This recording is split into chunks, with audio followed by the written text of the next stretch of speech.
Olá pessoal, eu sou Marcos Tanaka Riz e esse é o podcast Áreas Contaminadas, oferecido e mantido pela ECD Training e pelos maravilhosos colaboradores e colaboradoras financeiros no Apoia-se. A apresentação do podcast é minha, a edição é de Lilian Coreaço Riz, direto do quartinho do Harry Potter dos estúdios ECD.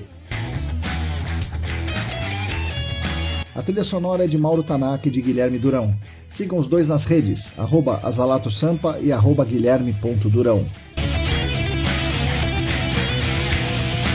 Estamos com muito orgulho e com a ajuda de vocês na 4ª temporada desse podcast, que tem como missão principal democratizar o acesso ao conhecimento científico sobre o gerenciamento de áreas contaminadas e sobre o meio ambiente em geral. Acreditamos na construção coletiva do conhecimento e que esse conhecimento é poder. Então o nosso grande objetivo aqui é dar poder a vocês, o poder pelo conhecimento. E ao mesmo tempo reconhecer a contribuição de cada um nessa construção coletiva. Portanto, queremos também dar voz pelo reconhecimento dessa importância. Nessa 4ª temporada, queremos continuar com esse trabalho de contribuir com os debates e fazer essa divulgação científica, e assim darmos essa nossa contribuição para construir um mundo melhor e mais justo. Contamos com todas e todos vocês nessa jornada. Venham com a gente para o podcast Áreas Contaminadas.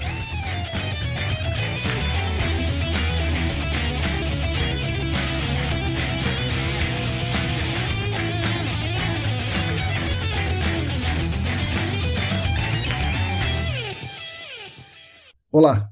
Para todo mundo que está aí lavando a louça, estendendo a roupa no varal, está com o saco cheio do trânsito, lendo a nova notícia sobre os PFAS, bom dia, boa tarde, boa noite.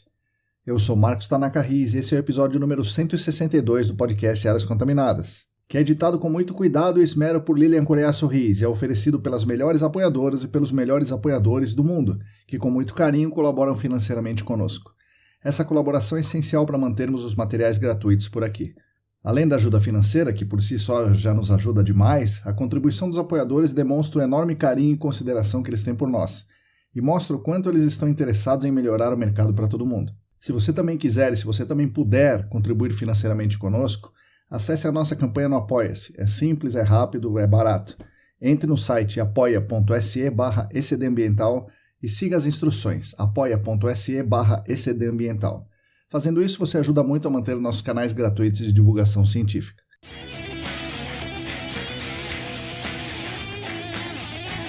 O podcast Áreas Contaminadas tem também a grande honra e felicidade de contar com 3 patrocinadores, que nos ajudam muito e nos orgulham muito pelo fato deles quererem atrelar a marca deles ao nosso trabalho. O patrocínio master é da Clean Environment Brasil, que comercializa produtos e tecnologias para investigação e remediação de áreas contaminadas. Acesse o site da Clean, www.clean.com.br. Os patrocinadores ouro são o Laboratório E-Consulting e a Vapor Solutions.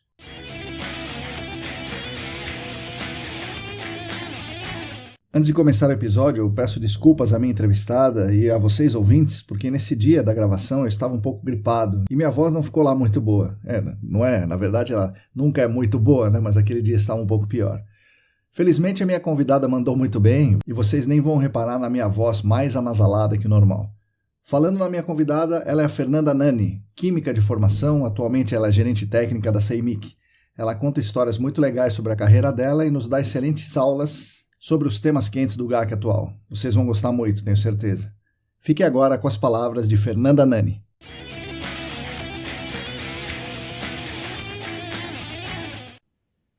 Oi pessoal, bom dia, boa tarde, boa noite. Hoje eu estou aqui com mais uma convidada muito ilustre, a Fernanda Nani. Fernanda, bom dia, boa tarde, boa noite, bem-vinda aqui ao nosso podcast. Obrigada, Marcos. Obrigada pelo convite. Fiquei muito feliz de participar. Legal, você já participa bastante, você dá ideias, você faz comentários, né? Muitos, mas é a primeira vez que a gente vai gravar essa entrevista aqui. Sou uma ouvinte assídua. Isso, muito legal.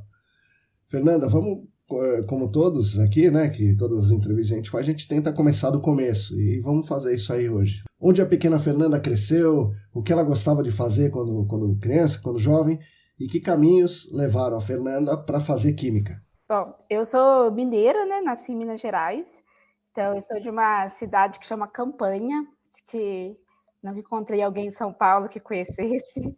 É uma cidade bem pequena, perto de Varginha. Uhum. Eu passei minha adolescência lá, né? Minha mãe é de lá, então quando eu era criança eu não morava lá. Meu pai trabalhava em banco, então a gente morou em várias cidades do sul de Minas, cheguei a morar no norte de Minas também. Sim. Aí no final a gente calhou que meu pai foi morar em Campanha, então eu fiz o segundo grau lá, né? Na época, acho que agora mudou o nome, né? Ensino médio. Isso. Aí o segundo A grau. gente fez o colegial, né? No nosso, quando esse nome era colegial. Isso. E aí Bom, lá em Campanha é uma cidade pequena, né? Tem 15 mil habitantes, então é bem pequenininho. Tinha um objetivo lá, um colégio objetivo? Porque objetivo a gente dizia que tinha em todo lugar, né? McDonald's. Então, na verdade, não tinha, só que assim, era uma escola de lá, que até a escola que eu estudei, que minha mãe trabalhava, que chamava SEDEC, e usava a apostila do objetivo. Legal. Não tinha. McDonald's, não. E aí, eu sempre gostei de exatas, gostava, sei lá, matemática, física, química. Chegou na época do vestibular, ficava pensando o que eu ia fazer. Eu tinha duas opções. Eu queria sair de casa, né? Morar fora e tal. Então, meu pai falou: então você tem que fazer uma faculdade pública. Se você fizer aqui em Varginha, e você continua morando em casa, aí você faz a particular. Aí acabou que eu não ia prestar USP, porque para mim era muito distante da minha realidade. Aí eu tive um professor de física que me deu um manual e falou: você vai prestar sim. Legal. E eu fiquei na dúvida. Eu falei assim: não vou prestar engenharia lá, porque achei que era muito distante para mim. Aí fiquei na dúvida entre fazer química, física, matemática. Acabei fazendo química e foi o único que eu passei também. Então, assim, a minha última opção era morar em São Paulo. Eu queria muito fazer Unicamp, eu até tinha vindo a conhecer a Unicamp e tal. Acabou que eu passei em São Paulo e fui. Na época, meu pai até ficou um pouco assim, falou: minha filha, faz um monte de cursinho e tal. Eu falei: não, eu vou. Aí fui para Química, e aí achei bem difícil, né? Acho que para mim foi bem difícil. Teve era muito boa aluna no colégio, a faculdade foi um choque. Com certeza, isso acontece com todo mundo, né? A gente, no colégio, a gente é o melhor aluno e tal, só que lá todo mundo é o melhor aluno, né? Exatamente. E melhor aluno em umas escolas muito melhores, né? Assim, a escola que eu estudei foi muito boa. Tem bastante gente que passa em universidades e tal, né? É uma escola reconhecida por isso, é bem legal. Por ser de uma cidade pequena, então tem várias pessoas da região que vão estudar lá, então... Legal. Mas mesmo assim, um São choque. Paulo é outro mundo. Línguas, principalmente, né? Acho que foi uma das coisas que mais me chamou a atenção quando eu entrei na faculdade. As pessoas falavam alemão, eu falava: gente... Nossa Senhora! Mas mal conseguia ler inglês e tal, né? Então foi puxado, mas foi isso. Aí entrei na química, eu demorei um pouco para me formar, porque eu fazia integral de manhã e à tarde. Aí também eu comecei a trabalhar, dava plantão em cursinho, dei bastante plantão em cursinho. Teve uma escola que eu trabalhei que era de reforço para pessoas que vinham da Coreia, né? Então era de coreano. Então, tinha um monte de aluno que não falava português. Nossa Senhora! Aí o dono da escola falava: ensina matemática. Mas a gente consegue se entender. Sim. Não, mas espera um pouquinho, me fala o que aconteceu, porque você sai de Campanha e vai para São Paulo. Bom, primeiro que você escolheu Química, você deu sorte, porque eu estudei no Instituto de Matemática e Estatística, né, bem antes de você. E lá é dureza. E a física é pior ainda. Acho que a única que se salva assim era a química. Nossa, eu fiz no meu último semestre, eu fiz Física 3 e Física 4 na física. Nossa Senhora. Eu acabei atrasando um pouco, né? Meu último semestre de faculdade eu fiz Física 1, Física 3, Física 4 meu Deus do céu. E Cálculo 2. Eram as 4 matérias que tinham ficado para trás. Assim. Era coisa de outro mundo para mim a física. Assim. Era muito difícil, né? E mesmo na química a gente tinha a gente falava muito sobre isso, né? Se você não passa em física aqui, fazer na física é muito mais difícil. Foi bem complicado. E para mim teve a história de sair de uma cidade de 15 mil habitantes. Onde você foi morar em São Paulo? Em que lugar você foi morar? Lá no CRUSP ou no... Não fui morar no CRUSP. Na época eu morei numa pensão. Quando eu vim, meu pai me arrumou uma pensão para ficar, né? Era tipo um pensionato. Tinha, sei lá, 100, era só de mulher, tinha umas 100 mulheres. Nossa Senhora. E lá eu conheci umas meninas e depois a gente morou junto. Aí a gente Legal. alugou apartamento e tal. Mas eu morava ali perto da Paulista. Ah, tá longe então. Era um pouco longe. Eu lembro que eu nunca tinha andado de ônibus, de É. metrô. Aí pegava o Vila Gomes ali, o Vila Gomes ia até. Não, tinha um ônibus que passava na Augusta, que era cidade Sim, universitária. sim, E aí entrava dentro do campus sim. também, então isso era bem tranquilo. E até é engraçado que as meninas que eu morei depois eu conheci no ponto de ônibus. Caramba. Eu estava no ponto, Uhum. estava esperando para ir para pegar o ponto para a USP. Eu também, na época não tinha internet, que nem tem hoje, né? Que você procurava o ônibus. Não, era no Então, guia, né? eu ficava meio, que ônibus eu tenho que pegar? Meu plano era, eu vou parar todos os ônibus e vou perguntar se vai.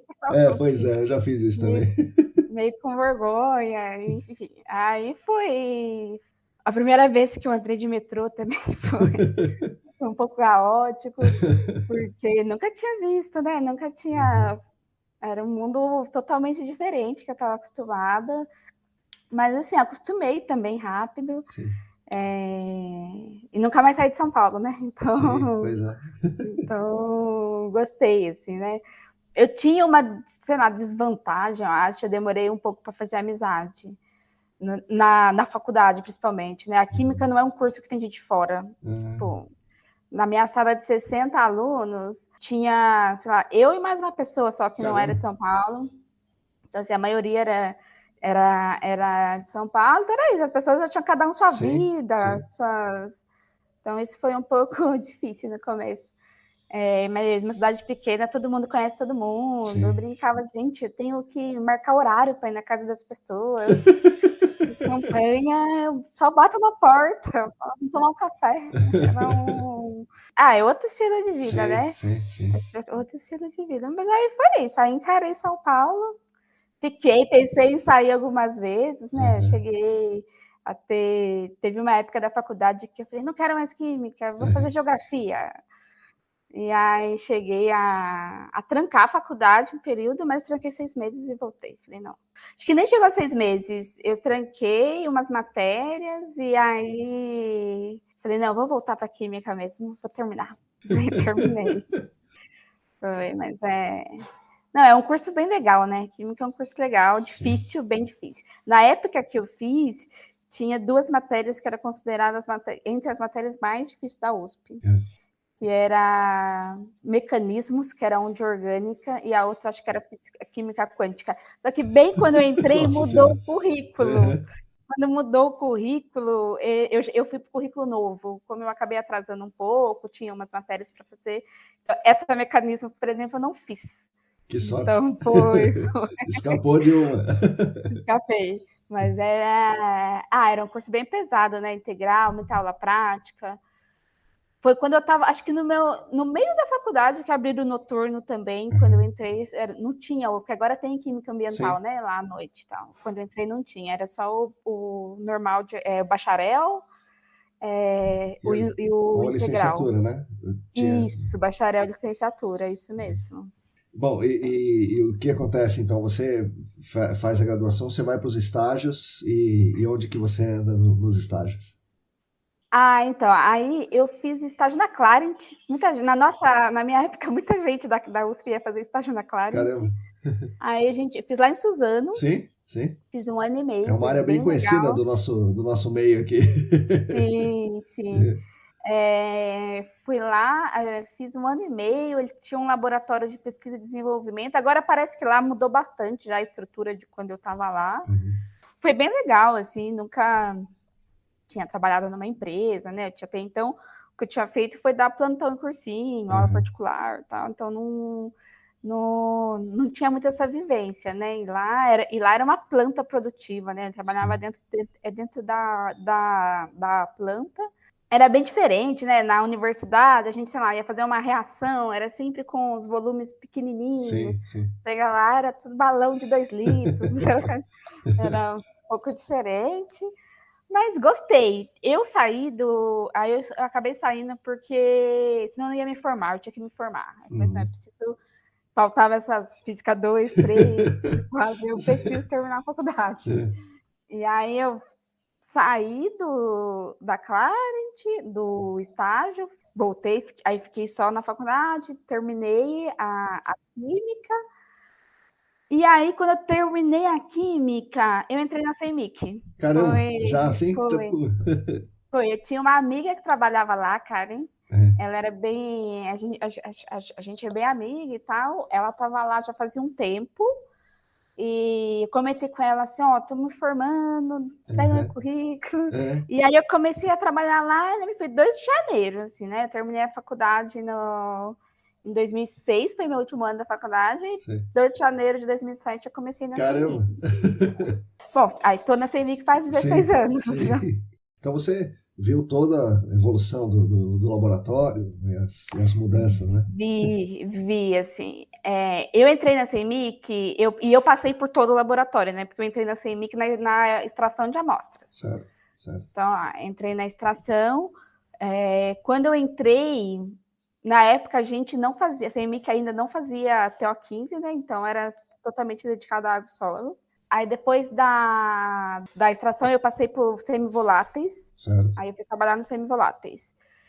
E na época a CEMIC era bem pequena, né? Tinha uns 20 funcionários. Acho que chegou a ter 15. Caramba. Nesse período, era bem pequeno. Aí quando eu fui para os semivoláteis, aí eu fiquei um tempo. Aí o John começou a me pressionar por causa do inglês, né? Porque ele não fala português. Aí ele falou: tem que falar inglês, tem que falar inglês, tem que falar inglês. Aí eu fiz essa parte na minha trajetória do CEMIC, como foi aprender inglês. E aí fiquei um poupouco no voláteis. E aí, quando o John decidiu implementar o TO15, foi eu e o Bert, que era uma outra pessoa, um colega meu que trabalhava na CEMIC, que entrou comigo. A gente sempre trabalhou de par, eu e ele, né? Era mais voltada para as análises dos massas e ele para os outros detectores, FID, ECD e tal. Era muito legal. Hoje até eu tenho contato com ele até hoje. Ele trabalha num laboratório ambiental nos Estados Unidos. Ele é coordenador da orgânica lá e tal, é bem legal. E aí a gente implementou o TO15 e foi bem difícil, foi bem no começo, foi bem complicado.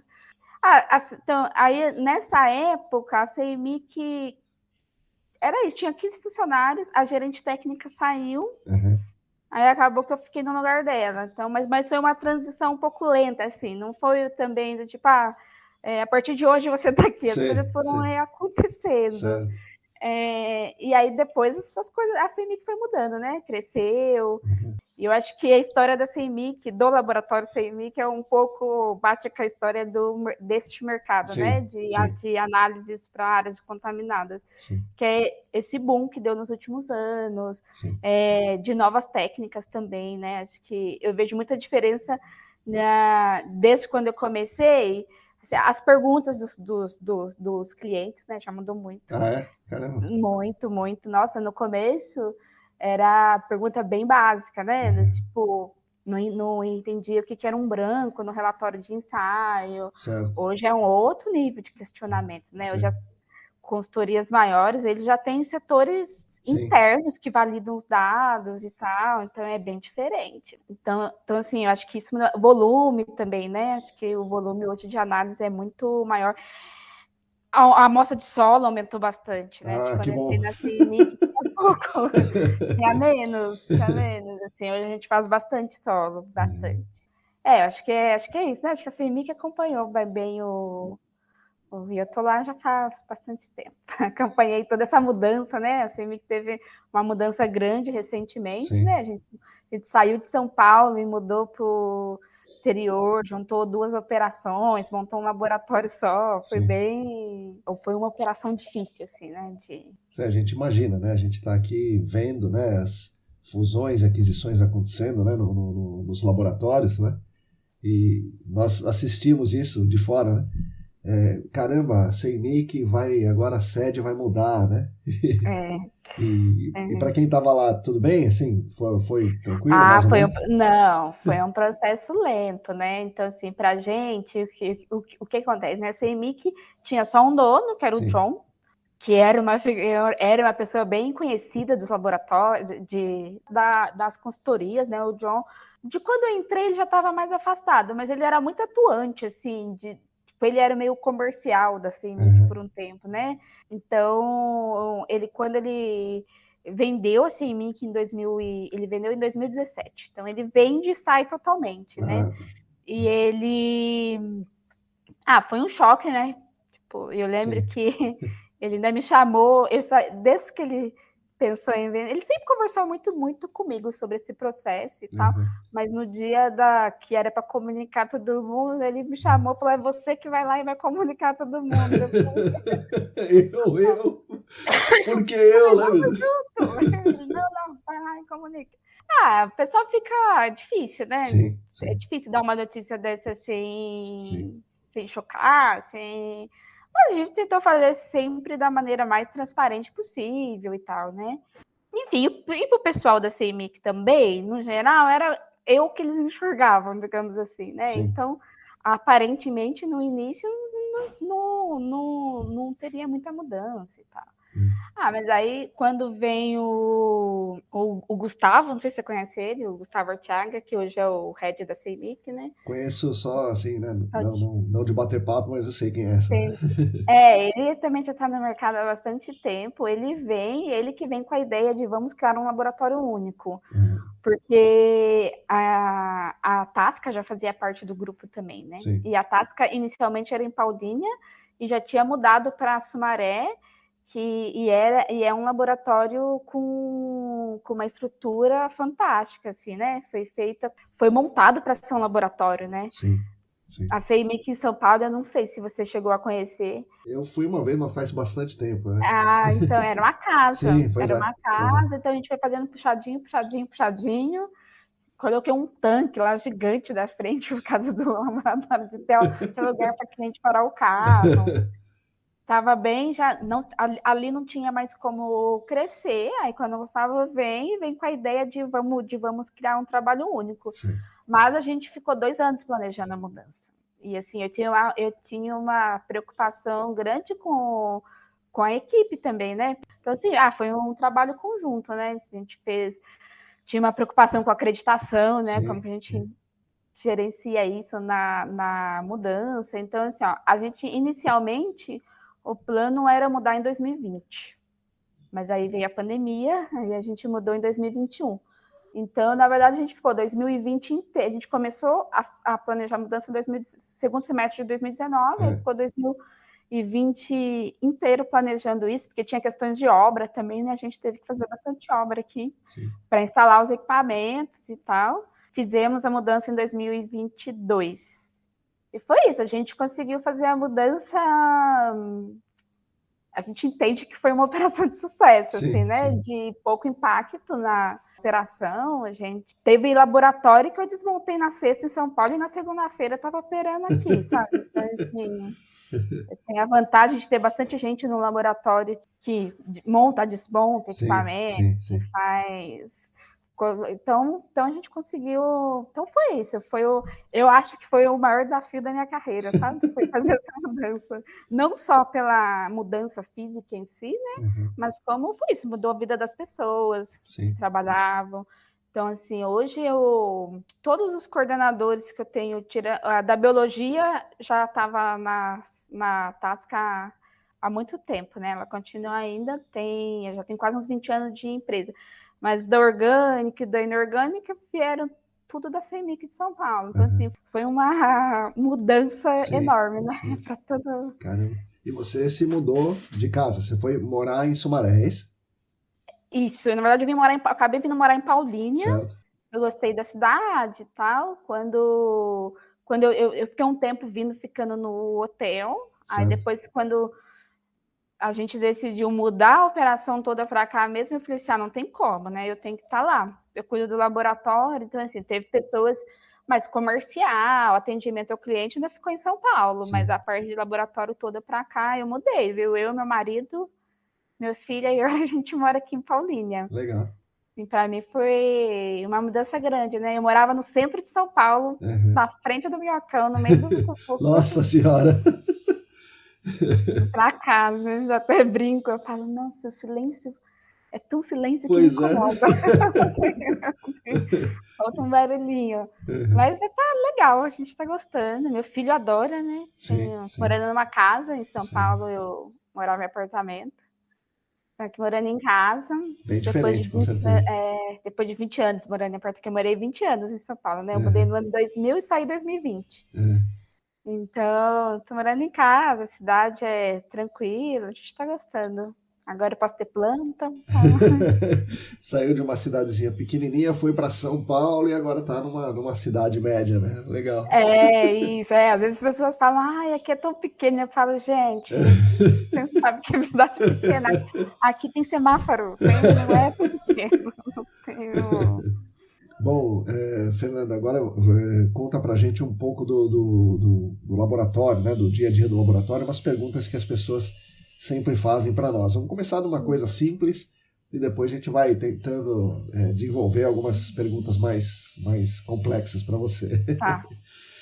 O que acontece com a amostra de água, aquele vaio que o cara coleta lá, né? O cara coletou o vaio e ele vai e entrega no laboratório, no caso na CEMIC. O que acontece com esse vaio aí? O que vocês fazem com o nosso querido vaio? Eu vai para análise de voláteis, você diz, né? Isso. Aí, no caso da CMI, que é a análise de voláteis, por exemplo, os vaios de voláteis, a gente sempre mantém separado das demais análises, né? Então, por exemplo, não só o vai em cima, o laboratório, né? Então, no caso, um laboratório de voláteis, ele tem que ficar distante dos outros orgânicos, porque Certo. você tem a questão da contaminação cruzada dos solventes, né? Então, Certo. a gente usa de clorometano para extrair um SVOC, um pesticidas, PCBs, Certo. e analisa de clorometano no VOC. Certo. Então, a primeira coisa fica separado. Tá. Então, assim, normalmente o voláteis coleta em par, né? Tipo, justamente porque se eu faço uma análise e preciso repetir, o primeiro eu já tirei um volume dali. Certo. E aí eu vou ter um espaço vazio ali, posso ter perda de voláteis. Então é sempre em par, a gente pede. Tá. Então, uma vez que os voláteis chegam, eles vão direto para o laboratório de voláteis, né? Hoje, na CMIC, a gente tem uma câmera fria, onde ficam os outros parâmetros, mas o voláteis fica dentro do laboratório mesmo, aí vai direto para o laboratório. Aí tem, para fazer voláteis, existem duas técnicas, o Purgentrep e o Headspace, e elas são um pouco diferentes, né? Até a CMIC, no inicial, quando eu entrei na CMIC, só usava o Purgentrep, de eu não abrir a mão, isso era um diferencial importante, né? Que a gente não falava aqui. Isso. Qual que é a grande diferença dos dois, né? É a forma que eles trabalham mesmo, assim, né? O Purgentrep, falar primeiro do Purgentrep. Esse vaio chega lá, o vaio de 40, ele tá cheio. Ele vai direto pro equipamento. Então, ele não é manipulado, a gente não abre o vaio, não coloca no equipamento. Vem uma seringa, pega 5 ml, e aí que aí é até o nome do equipamento. Purga, né? Fica purgando hélio nessa amostra. Então, esse hélio faz o quê? Arrasta os compostos orgânicos de interesse e isso é concentrado num trap. Certo. Aí, depois que é concentrado num trap, vem passa gás de novo e isso vai para o cromatógrafo. Então, assim, isso é o Purgentrep. O Headspace, a gente tem que fazer o quê? A gente abre o vaio, pega 10 ml de amostra, coloca num frasco de Headspace, aí isso vai para o equipamento, aquece um pouco, agita, e aí vem a seringa, aí tem um equilíbrio, né, dos compostos entre a fase, entre a água e o espaço vazio que tem em cima, vem a seringa, pega e injeta no equipamento. Certo. Então, assim, qual que entende-se que é a vantagem do Purgentrep? Primeiro, você não manipula a amostra, né? Sim. Ela vai direto para o equipamento. E a segunda coisa é que o Purgentrep concentra muito mais a amostra do que o Headspace. Então, o sinal que eu vou enxergar é melhor. Porque muitas vezes, né, em análise instrumental, às vezes a ideia é que o equipamento faz tudo sozinho. Mas depende de uma interpretação do analista ali, né? Então, quanto melhor o sinal, melhor vai ser o trabalho, melhor para ele trabalhar. A diferença principal do Headspace e Purgentrep são essas, mas tem as desvantagens de cada técnica também, né? Um grande problema que a gente tem com o Purgentrep é a contaminação cruzada.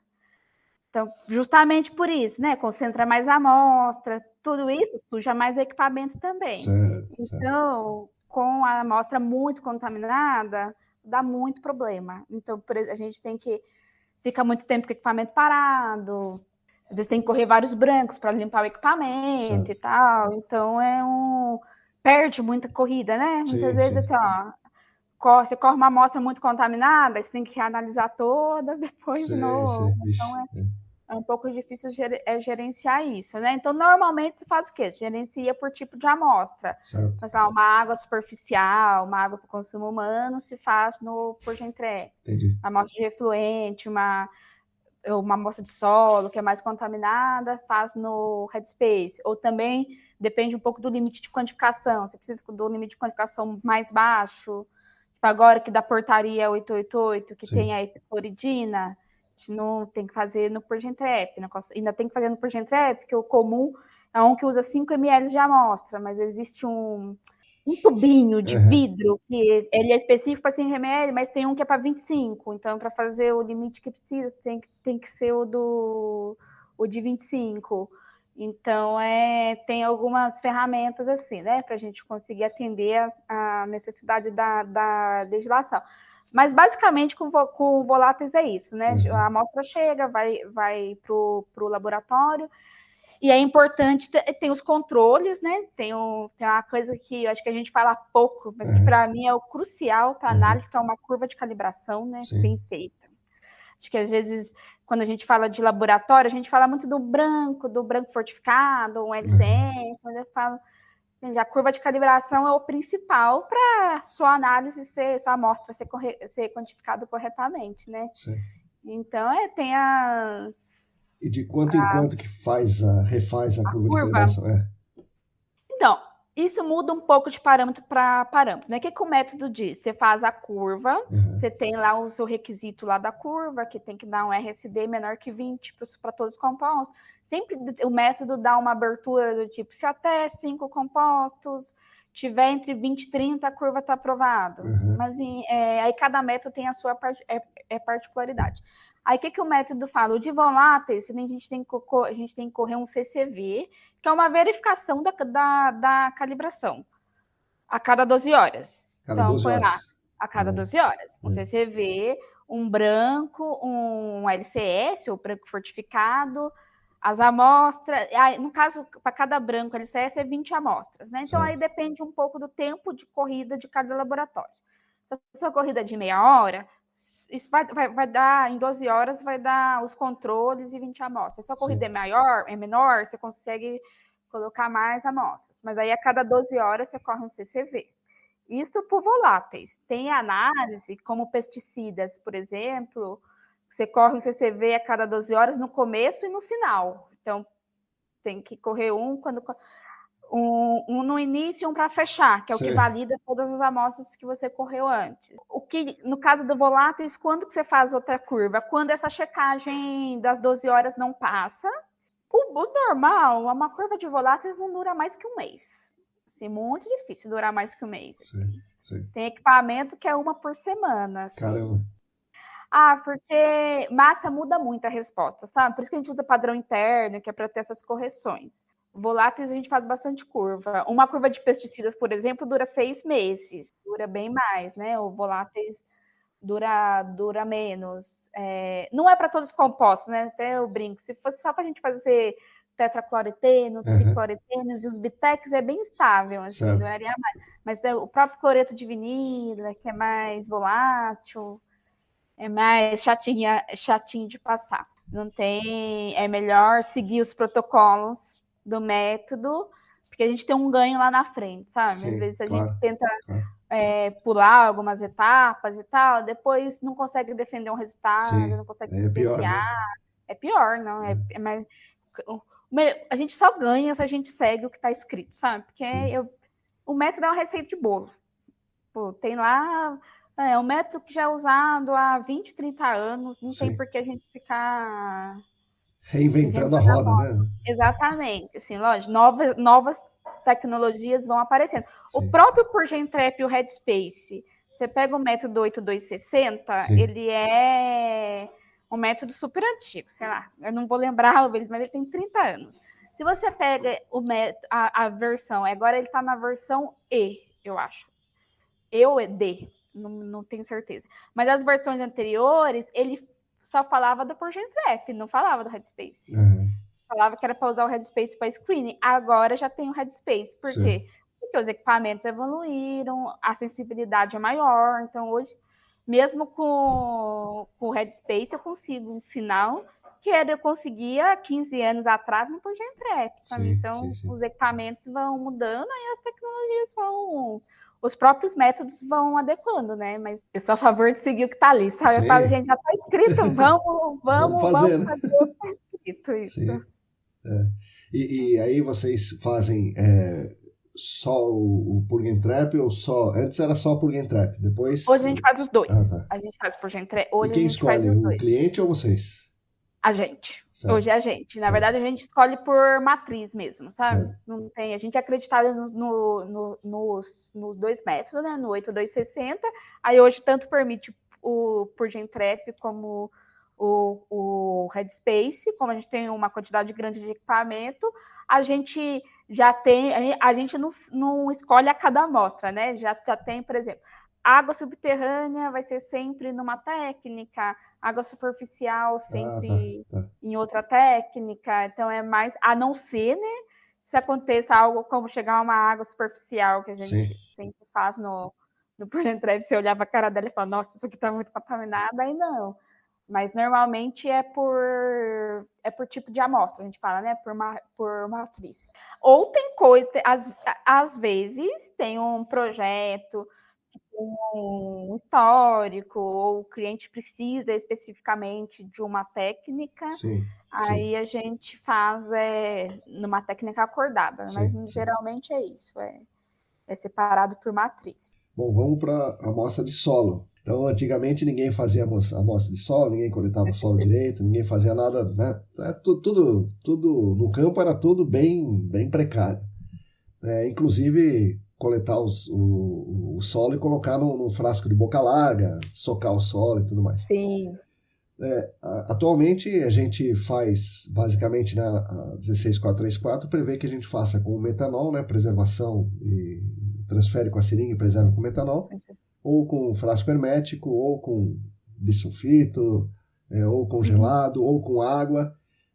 O que a CEMIC faz e o que a CEMIC recomenda que se faça? Então, a gente, quando faz, usa o hermético, que é o Vaiovoc, né? Ou Incor, alguma marca. Então, assim, a gente tem lá, se a gente vai coletar o solo, a gente faz com isso. Peraí, deixa eu abrir um parênteses aqui. A CEMIC vai lá e coleta o solo, é isso? Muito pouco. A gente tem equipe de coleta, né? Tá. Então, assim, hoje a gente tem acho que 10 equipes de coleta. A gente coleta tanto para a indústria como para a consultoria, mas é muito pouco. Certo. Você tem uma noção, assim, de todas as amostras que a gente coleta para a consultoria, acho que menos de 5% é coleta nossa. Que a gente coleta não, que a gente recebe de consultoria, menos de 5% é coleta nossa. A gente tem um volume baixo de coleta. Certo. Nosso foco é o laboratório, né? Mas muitas vezes é importante a gente ter também, porque a gente já... para não perder o projeto, né? Tem, dependendo da área, então, assim, às vezes a gente coleta. Então, quando a gente coleta no Vaiovoc. Certo. Ou no Incor. A gente já comprou dos dois. E agora, quando o cliente pede, né? Aí, assim, a gente instrui, né? Que tem cliente que... A maioria dos clientes de consultoria já conhecem a norma, já segue o que está ali e tal. Tem muita dúvida ainda, assim, tem bastante dúvida, bastante pergunta, né? Principalmente acho que do metanol, dá bastante confusão, porque tem uma questão com o limite de quantificação que aumenta. Tem áreas que eu acho que o cliente não consegue entrar no campo. Não consegue transportar. Tá? Isso, então o Vaiovoc tem uma questão do custo, se comparar com o frasco boca larga, é muito mais caro, né? Então tem essa questão também. A gente instrui. Existe a norma, existe essas possibilidades. Hoje na CEMIC eu recebo com metanol. A gente faz, né? A gente Normalmente, quando é com metanol, a gente tem que pesar antes, identificar. Sim. Vocês que mandam o frasco, né? A gente que manda o frasco, tem que ser um metanol grau por Gentrep, né? Se o metanol PA não dá para fazer. Eu não sei o nome, eu sei que uma vez eu trabalhei num lugar que o metanol estava contaminado com TCE, imagina. Não, a gente uma vez estava em falta metanol no mercado. A gente não estava conseguindo comprar, eu testei vários, não dá. Nossa Senhora. Não, é muito... Nossa, o PA, gente, é impossível. Nossa Senhora, o PA é ruim. É ruim. É ruim, tem que ser o mais puro, né? A gente usa esse grau por Gentrep, que é o mais puro que tem. Então, assim, tem que tomar certos cuidados, né? Vai mandar, se o cliente fala, você não pode guardar isso Sim. 6 meses. Do galão de gasolina, né? Também. Então, a gente faz bastante o de metanol. Aí, quando volta para o laboratório, pega o metanol com uma seringa, dilui em água e analisa. Certo. Tanto no Gentrep como no Headspace.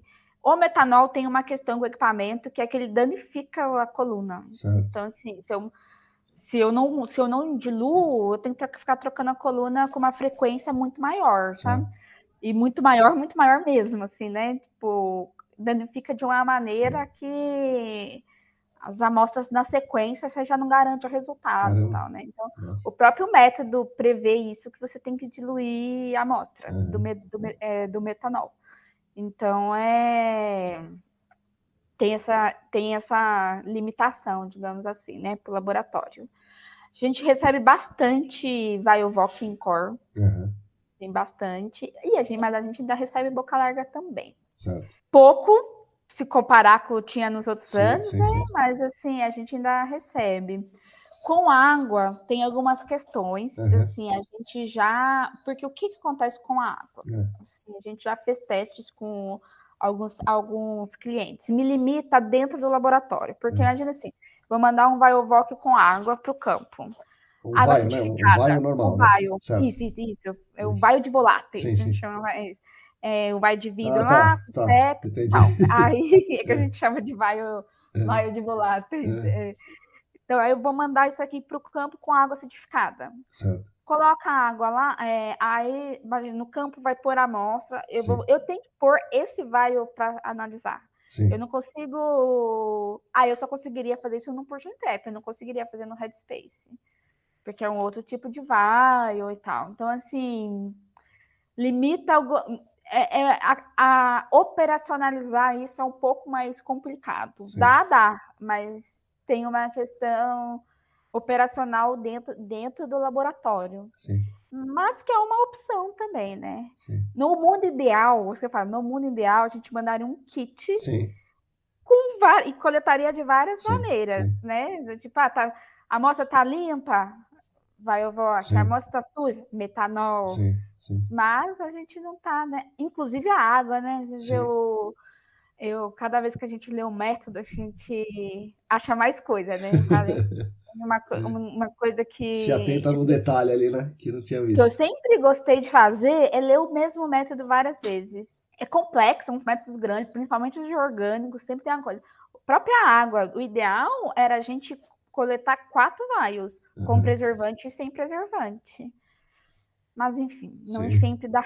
No ideal a gente consegue fazer, né? Mas no caso do solo é isso.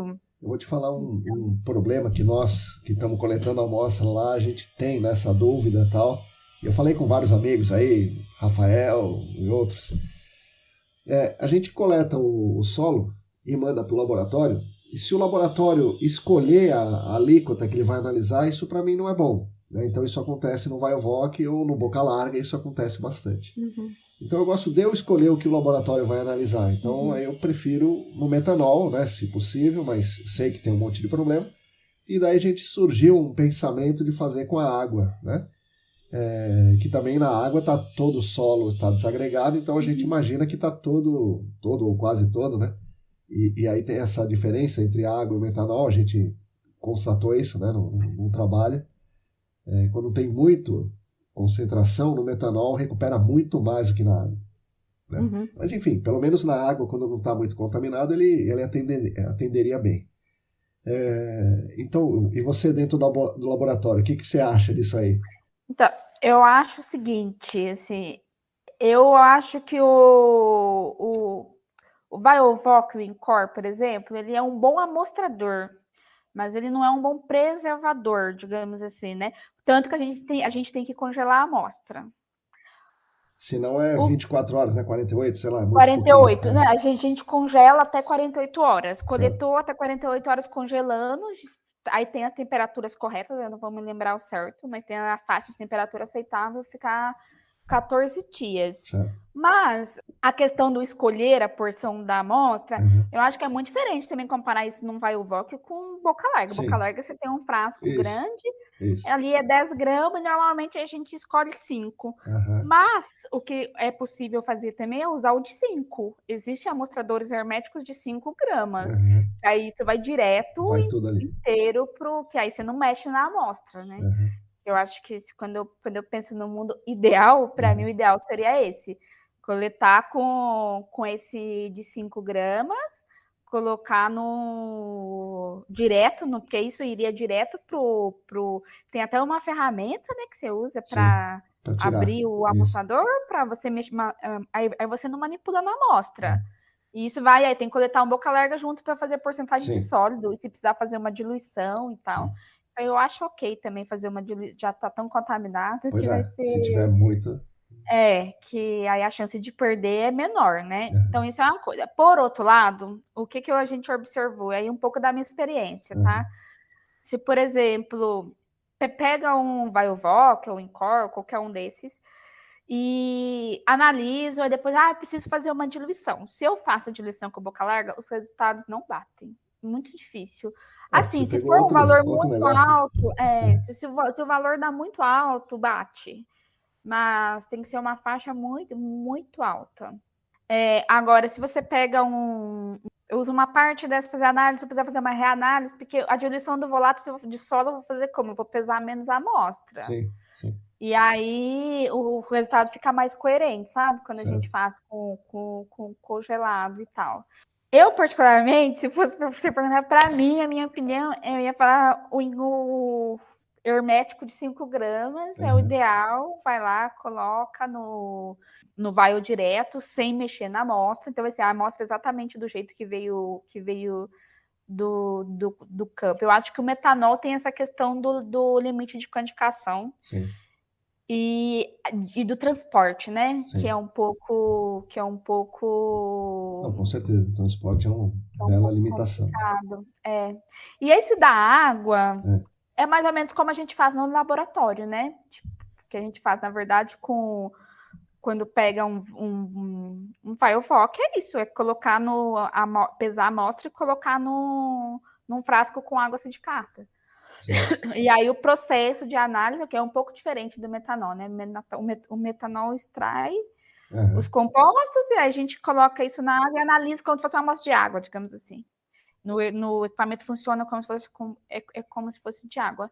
E no de solo vai fazer o quê? Vai colocar vai no Purgentrap, vai purgar, vai ficar purgando hélio dentro do vial. Então entende que os compostos de interesse são particionados e isso vai para o trap, aí concentra e vai para o equipamento. Né?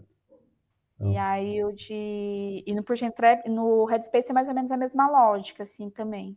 Eu já vi lugares também onde fez com várias coisas e as várias coisas deram mostrava que tinha concentração, né? Mas quando você vai com metanol é que você pega mesmo, e pegar mesmo o que eu tô falando é a massa, né? É milhares de miligramas, né? Entendi. Então, só aparece milhares de miligramas se você preservou com metanol, senão não aparece. Por quê? Eu não sei. Eu acho que não, mas assim, aí eu falo, o que eu vi na CMI acontecendo, porque começou muito assim, usava só o boca larga, aí teve uma fase que alguns clientes já usavam o Encore, até antes dessa NBR, já tinha alguns clientes que usavam o Encore. Sim. Quando entra o Encore, e eu lembro que até mudou a maneira da gente se organizar no laboratório, que quando era só boca larga, a gente se organizava de maneira assim, solo é limpo. Certo. Então assim, a gente sempre tinha nessa época, assim, que tinha 2 equipamentos, então era um para amostra suja, um para amostra limpa. Então o solo ia para sempre limpo. equipamento limpo. Quando veio o Encore, o solo foi para o equipamento de sujo. Então, assim, teve uma mudança mesmo, assim, de concentração no laboratório, sabe? Existiria a possibilidade da gente coletar num vial de 40 ml, né? O que você chamou de VOC vial, sei lá, de água, né? E a gente coloca solo lá dentro. Sei lá, coloca 6 ml, enfim. E manda esse vial pro laboratório. E aí o laboratório vai pesar, né? Para ver quanto tem de solo ali, né? E o laboratório adiciona metanol nesse vial. E passado ali um tempo, sei lá, 2 dias, 7 dias, sei lá, analisa o metanol como se eu tivesse levado o frasco com metanol, mas ao invés de eu adicionar o metanol no campo, quem adicionaria o metanol era o laboratório. Isso é possível de fazer? Isso é bom? Como é que você vê isso? Pesaria o vial vazio? Isso. Pesaria o solo ali dentro? Sim. E aí colocaria metanol? Sim.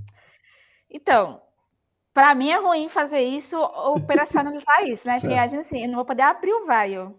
Então, eu vou ter que, se eu abrir o vial, que tem de voláteis... ele tá congelado, por exemplo, tá frio. Tá, beleza, deixa eu pensar. A gente já fez uns testes assim na CEMIC, em parceria com uma consultoria. A gente fez tanto adicionando metanol pelo septo, certo, como abrindo colocando metanol, colocando água. Foram vários testes para tetracloreteno que a gente colocou. O resultado foi satisfatório. Se não me... É que eu não vou lembrar, já faz tantos anos que a gente fez. Eu não me lembro muito bem se todos foram e quais exatamente foram todas as etapas que a gente fez, mas foi que a gente vinha a amostra sem nada e a gente colocava o metanol. Assim, o fato de colocar o melhor era o metanol pelo septo. Mas, assim, uma coisa é fazer um teste com 2 amostras, outra coisa é sem amostras ficar injetando metanol no... Preciso dar uma pensada, não consigo ver isso como operacionalizar isso. Agora, pensando na amostra em si, eu entendo que o metanol ele é a melhor opção se a amostra é contaminada. Quando ela é uma amostra limpa ou com uma concentração baixa, o limite de quantificação vai ficar alto. Com certeza. Muito sentido. E no laboratório, mesmo antes dessa NMR, a gente já usava o metanol para amostra contaminada. Então, era um pouco diferente, né? A gente chamava medium soil. Era pego lá um volume, extrai um pouquinho com metanol, não era o frasco preservado com metanol, já desde o campo e tal. Então, assim, até tinha uma perda que a gente manipulava bastante a amostra. A gente teria que... Isso me ajuda muito no campo, sabe? Porque a varredura que a gente faz no campo com o PID, ela engana a gente. Isso eu fiz uns artigos sobre isso daí e tal. Então a gente teria que fazer um outro processo para fazer a varredura. Então teria que aquecer e tal. E o meu plano era, coleto a cada 20 centímetros uma alíquota no vial e boto na geladeira. Faço a minha varredura, faço todo o processo de varredura. E aqueles que eu congelei, eu não perco o volátil porque ele está congelado ou refrigerado. Tá? Só que eu quero, como eu estou investigando uma área que está contaminada, eu quero que alguém ponha metanol nisso. E acho que a melhor pessoa para pôr o metanol é alguém do laboratório, né? Que vai fazer tudo certinho, não eu lá no campo, tudo sujo e tal. Tem isso também, né? Uma etapa, digamos assim, porque assim, quando você amostra preservada com metanol, já é um processo de extração da amostra, né? Então, quando, teoricamente, o processo analítico está começando no campo, que é um ambiente totalmente descontrolado, né? Dentro do laboratório é um ambiente mais controlado, de temperatura, é um ambiente propício para isso, né? Então, eu acho que você tem razão. Faz mais sentido esse processo ser feito dentro do laboratório. Eu só acho que para isso a gente tinha que pensar em outra forma, sabe? Eu não vejo como ou colocar como é hoje. Eu fico, não sei se é a melhor opção. Sim. Eu vi um kit que para a gente ainda está um pouco fora da nossa realidade, né, aqui no Brasil, mas conversando com esse meu colega que trabalha no laboratório dos Estados Unidos, eu converso bastante com ele sobre voláteis. Ele lá, ele começou nesse laboratório como coordenador de um laboratório de voláteis, e era assim, tinha 30 equipamentos só para voláteis. Isso é muito diferente da gente. E aí ele conversa muito com ele falou assim, aqui a gente usa um kit, que era um kit completo, assim, que tem tipo um Incor, que eu não sei a marca, eu chamo de Incor é a marca, né? Isso. Pode ser um frasco hermético, Isso, mas lá nos Estados Unidos é Incor mesmo. Eles é que Incor usaram, que eles usam, né? Um Incor, um com metanol, um com água, é um kitzinho, e esses vials já vêm pesados. Sim, então, assim, não tem esse processo de peso, porque hoje aqui eu não consigo comprar um vial pesado, tarado, que vem a massa deles. Não, tem que né? pesar aí. Então, tem que pesar, por um código, controlar lá numa planilha se voltou, se não voltou e tal, né?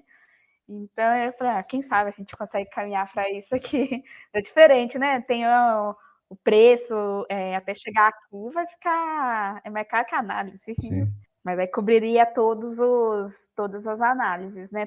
Todas as formas. Mas eu acho que é um caso a se pensar, sabe? Como que a gente pode, como é que fala? De uma maneira que atenda tanto a preservação da amostra e tal, mas que funcione para os dois também. Sim, claro, porque senão eu acho que o metanol é ruim para o laboratório, é melhor para a amostra. Sim, é isso. É melhor para a amostra. Mas tem essas questões de limite, e isso que é importante também, né? Que nem você falou, fazer esse processo no campo. Não, aí, beleza. quem sabe a gente pensa numa outra pois forma. Desenvolver essa história aí, legal. Bom, Fernanda, vamos para um outro tema um pouco mais avançado aí, né? Que fomos na água, no solo, já estamos caminhando um pouco mais avançado. Vamos nos PFAS. Os PFAS, a gente está vendo muitas notícias no exterior, algumas no Brasil. Sei lá, PFAS tem 1.500 tipos de PFAS, né? Tem alguns PFAS são mais problemáticos, tem mais dados toxicológicos, outros têm menos, mas no exterior a pessoa está estudando áreas com PFAS. E para estudar áreas com PFAS com um limite toxicológico muito pequenininho, o laboratório precisa analisar um negócio muito pequenininho. Então, conta aí para nós o que está acontecendo com os PFAS aqui no Brasil. Tem como analisar, não tem? Quantos, os mais importantes, como é que está sendo esse desenvolvimento? Falar um pouco da CEMIC, que eu tenho visto que está acontecendo também no mercado, né? A gente implementou os PFAS em 2020. É um pouco, quando a gente fala de laboratório ambiental, o laboratório ambiental trabalha tipo 90% com cromatografia gasosa. Então, assim, tudo no gasoso. Os PFAS é na cromatografia líquida. Então, assim, já tem uma diferença de investimento grande aí, né? Tipo, se eu quero comprar um equipamento para fazer semivoláteis, eu vou gastar, sei lá, 400 mil reais. Se eu vou comprar um equipamento para fazer PFAS, eu vou gastar 1,5 milhão. Então, é um outro patamar de investimento, né? Então, o que eu vi que aconteceu de lá para cá, né? Quando a CEMIC implementou o PFAS, o método que tinha era o método EPA que tinha disponível era um de água potável, que era o 537, que tinha 14 PFAS. Então, foi esse que a gente implementou. E comprar esses padrões foi super difícil. A gente encontrou só um fornecedor para comprar todos individuais. Foi bem difícil. A gente fez um investimento alto em padrão. Então, assim, depois disso, vieram outros métodos, né? Então, tem um que é da série SW846, que aí é para água subterrânea, e outros tipos de água, que aí já tem mais compostos. O próprio 537 foi atualizado, aí veio o 537.1. Então, aí foi aumentando o número. Então, a gente, como laboratório, o que a gente depende? Primeiro, de ter método validado, né, para esses compostos, e outro, ter padrão disponível. São dois gargalos, digamos assim, né? Então, quando a gente fala nessa série de compostos, é isso, né? Quando a CEMIC implementou, era 14, agora já tem. Agora, hoje no Brasil, já tem outros laboratórios que já estão fazendo, que tem uma lista maior até do que esses 14, já tem limite de quantificação. Esse limite de quantificação que a gente tem para os PFAS, a gente de laboratório olha esse e fala, como eu vou operacionalizar? Porque tem uma coisa também, né? Eu acho que sim, uma coisa quando no mundo ideal, na coluna novinha, padrões, isso é uma realidade. Quando chega a amostra, é uma outra realidade, rotina de laboratório. Que tem um monte de coisa que, fora os PFAS, ainda já tem um monte de coisa lá, né? Claro. Na água, né? Sim, Que atrapalha. exatamente, interferentes e tal. Então, assim, normalmente, como que a gente faz, né? Então, assim, a gente tem a sensibilidade do equipamento, quanto mais baixa aquilo tem um limite, a sensibilidade do equipamento. A gente tem que trabalhar no preparo da amostra. Certo. Então, e é isso, quanto mais eu mexo na amostra, mais interferência eu coloco no processo também, né? Certo. Então, mais etapas de perdas, de erros, enfim. No caso do principal, o PFAS, principalmente, né? Que tem uma gama enorme de contaminação. Tipo, tem coisas no laboratório que Sim, é verdade. que é contaminante, né? Então, a gente tem que adaptar o equipamento, tem que coluna específica, Caramba. o vaio, qualquer coisa que a gente mais usa no laboratório, vaio. Sim, septo de vaiozinho teflon. não pode usar vidro. Pois é. Então, tem que ser de plástico, né? O polietileno de alta densidade, os vaiozinhos, filtros. Então, assim, é toda etapa lá, desde o frasco que coleta. Sim. Desde a hora da coleta até a hora da análise, que a gente é tanta possibilidade de contaminação, e você tendo isso junto com o limite muito baixo, sim. é bem complicado. É um problema, sabe? Então a gente tem esse problema, né? Quando a gente fala de análise de PFAS, tem isso. Uhum. E tem a questão da disponibilidade de padrão, as coisas mudam.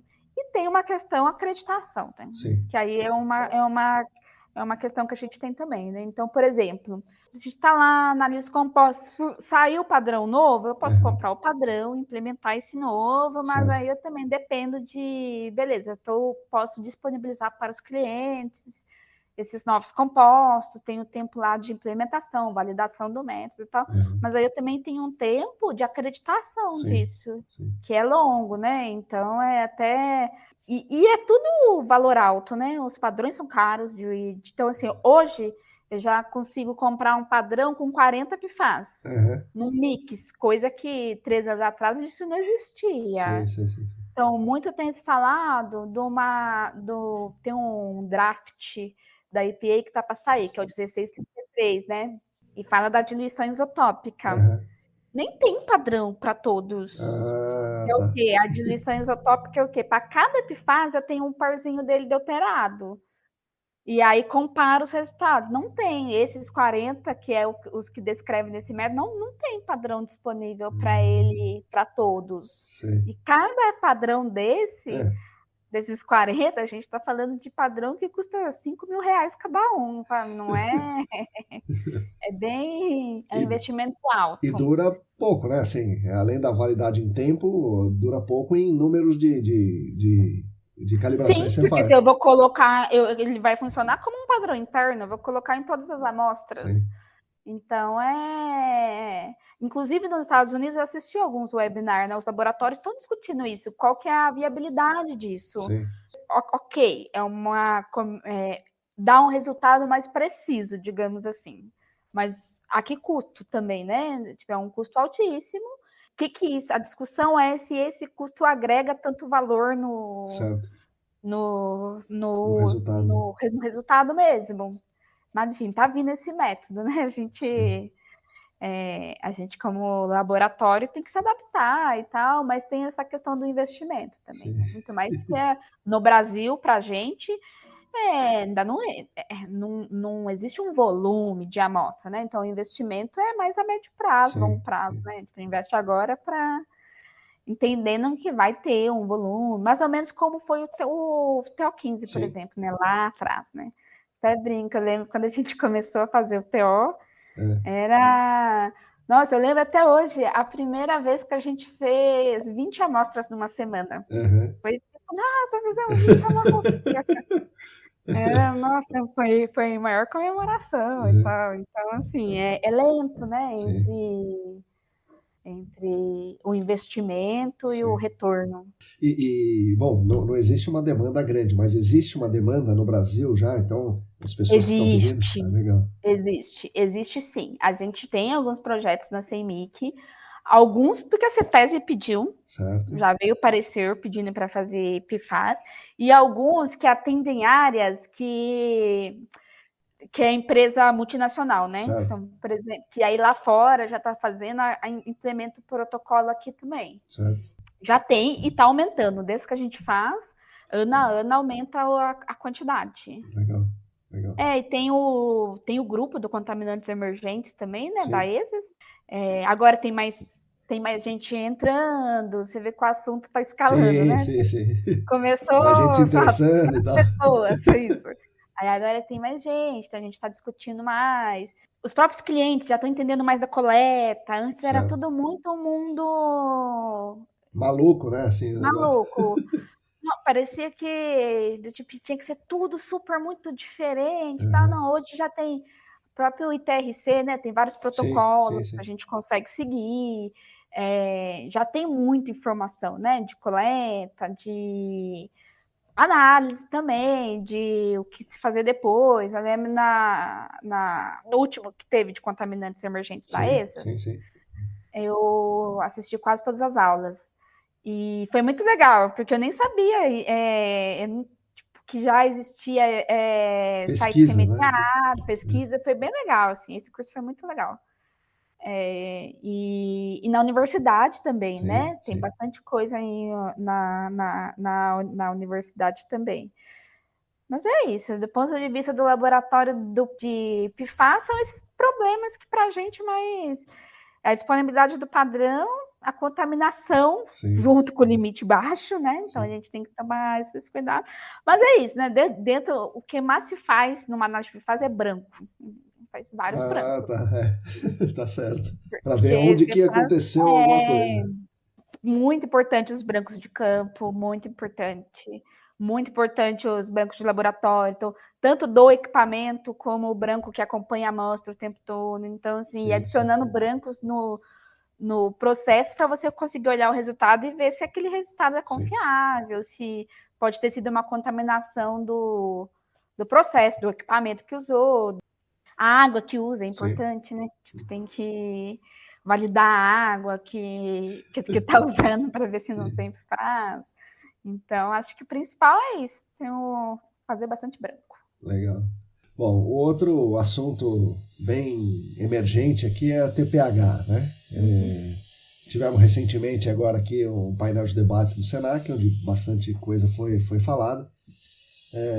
E eu, assim, chego a uma conclusão que o segredo da história está em separar os compostos, né? Então, eu vejo que o laboratório é a parte fundamental desse processo aí. Então, vamos recapitular aqui. Lá em 2000 e alguma coisa, quando eu comecei, quando você começou, a gente analisava um TPH total, depois você vai falar o que é isso aí, TPH total, como é que analisa isso? Água e solo e tal. E daí a gente comparava com o valor da lista holandesa, que hoje a gente procura a lista holandesa, isso não existe, mas enfim, era uns 600 microgramas por litro e 1000 miligramas por quilo. Ali na frente falou, bom, existe um jeito de eu fazer outra análise de TPH, que é TPH fingerprint. Depois falaram, vamos fazer um TPH fracionado. E o fracionado era GRO, DRO, então na faixa do óleo, faixa da gasolina, faixa do querosene. E um pouco mais recentemente, fracionado, que alguns chamam de fracionado CWG, né, que veio do Criteria Working Group. Depois o ITRC, a EPA adotaram mais ou menos essas frações aí. Onde a base disso é escolher um composto que representa uma determinada faixa para que isso seja comparado com algum padrão. Mas e o laboratório? O laboratório certamente não vai separar por faixas, ele faz uma análise ali e ele talvez reporte separando por faixas. Então, o que é como são essas análises de TPH? O que a pessoa, o cliente lá da consultoria deve pedir para você, Fernanda? Analisa o TPH para mim.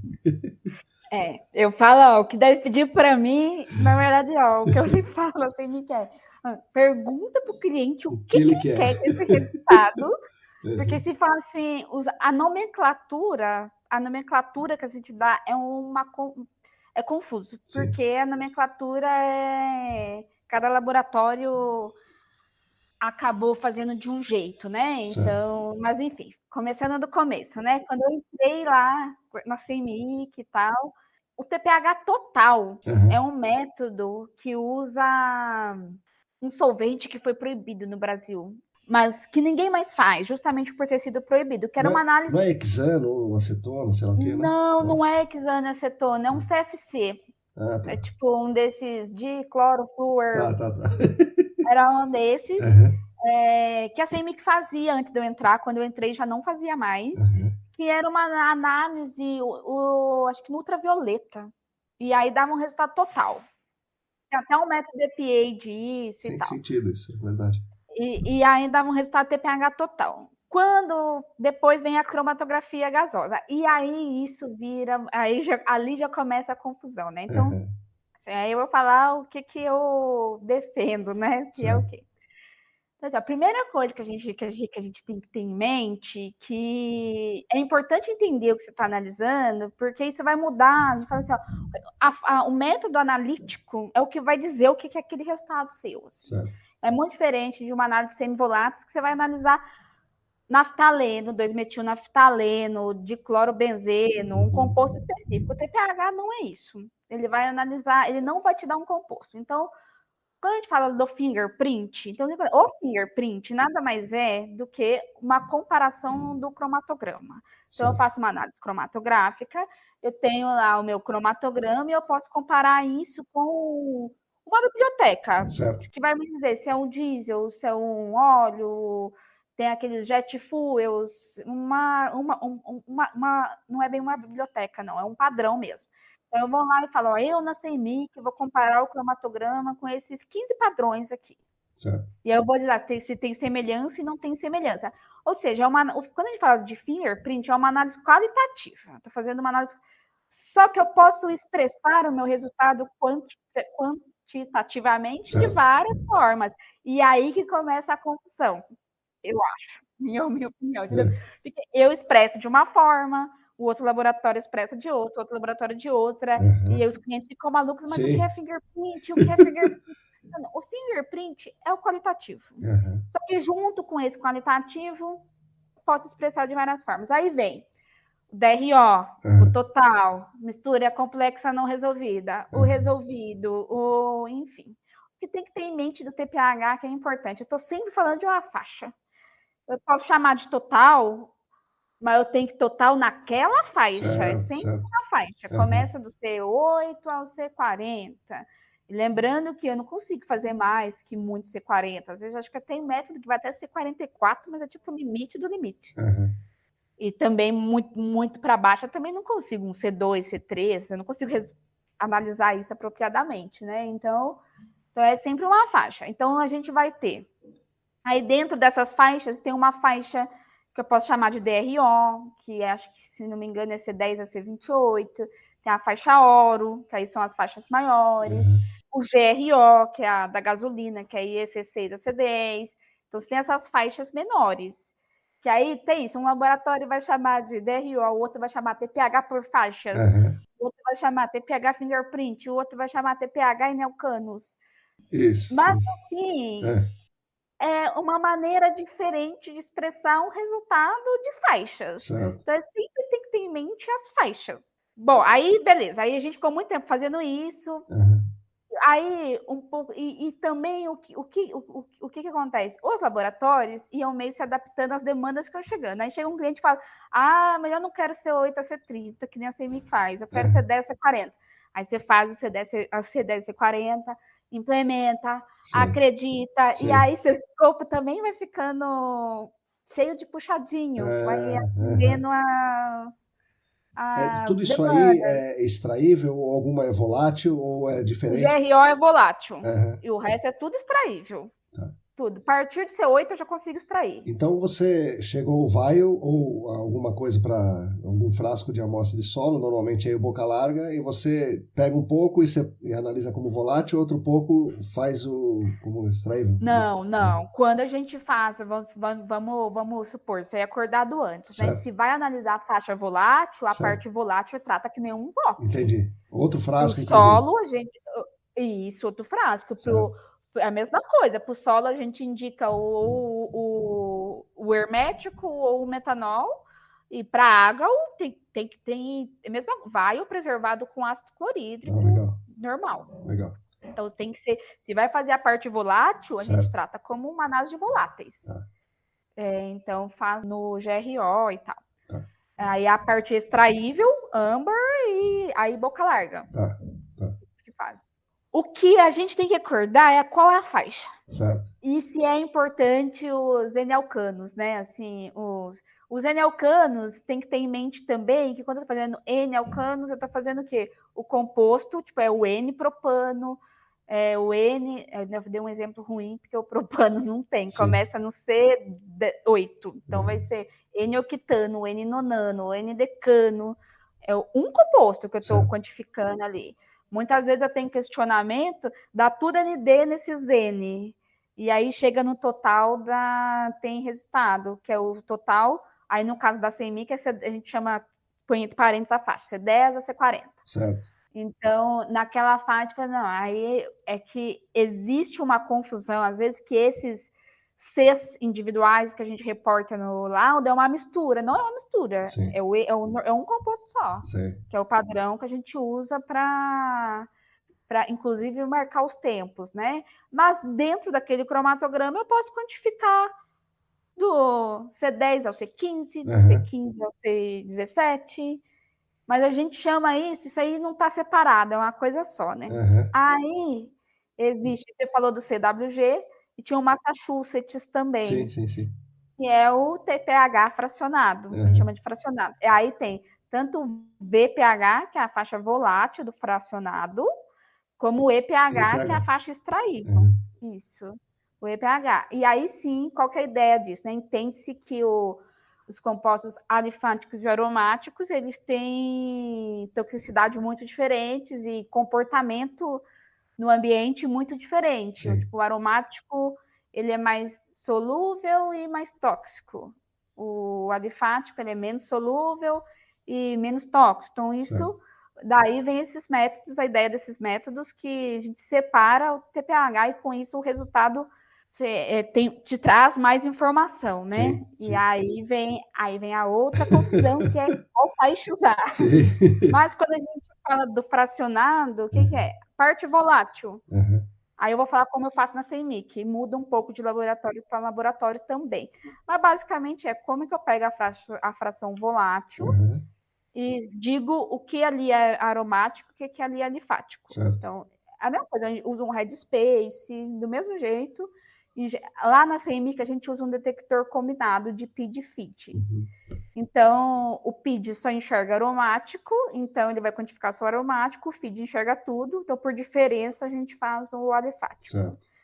Tem um método também para fazer isso no massa, que aí identifica o que é aromático e o que é alifático.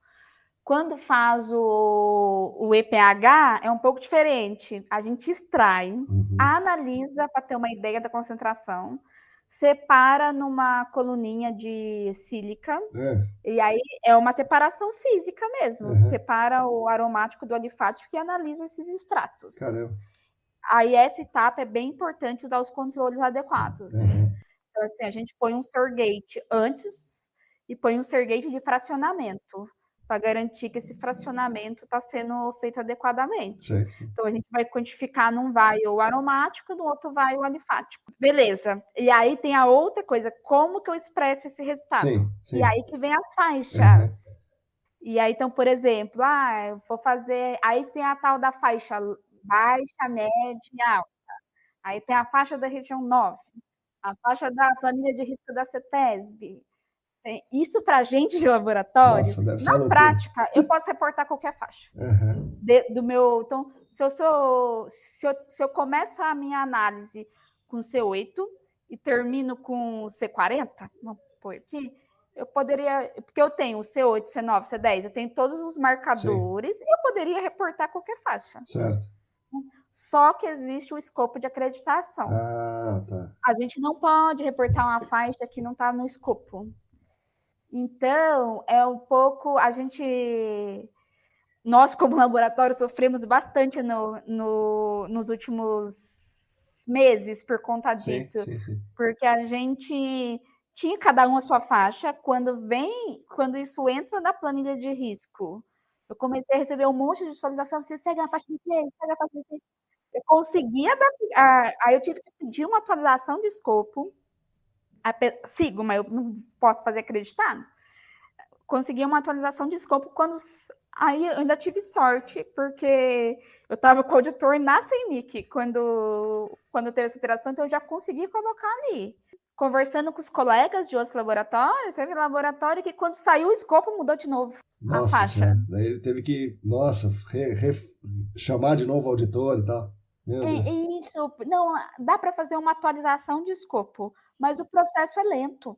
A gente que lida com acreditação é lento, não é rápido. É tipo, vou pedir uma atualização de escopo, vai demorar pelo menos 6 meses. Ah, é mesmo? Caramba! Agora tá bem devagar, assim, sabe? É lento o processo. Então, assim, tem essa questão faixas. Mas, com relação ao resultado, é isso. Vai ter a faixa aromática, a faixa alifática. Teoricamente, eu poderia colocar qualquer faixa, desde que eu tenha os padrões, né? Porque como que faz uma análise? Aí que vem a questão. Análise de TPH. Quando a gente marca os tempos, né? Como que eu sei que está no C1, no C2? Eu tenho esses padrões